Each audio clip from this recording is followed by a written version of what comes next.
In this tutorial, we're going to teach you how to capture amazing long exposure shots with your phone. Most of the shots in this tutorial are either taken with my Galaxy S8 or my Galaxy S9 Plus. What you also need next to your phone is a small tripod with a phone clamp, as it's necessary to hold your phone still while taking a long exposure shot. Now open the camera app of your phone and search for the full manual mode or the pro mode, where you can manually set the white balance, the shutter speed, and the ISO. These are the exposure settings that I use the most: shutter speed on 8 seconds and the ISO on 80. However, this can differ on different phones and also different lighting conditions. An ideal condition is to capture at night, and especially when you have fast moving clouds with open patches. This way you can capture amazing motion blurred clouds in the background. Here are a few examples of showing you the auto mode and also a full manual mode shooting long exposures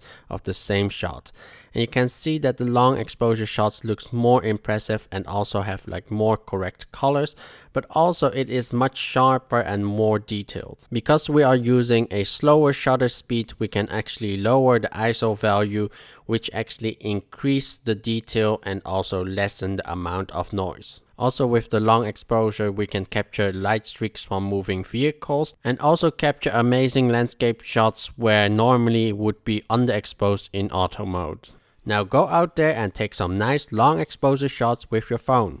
If you're new to this channel, please hit that subscribe button here below, and thank you guys for watching, and I'll see you guys the next time. Bye bye.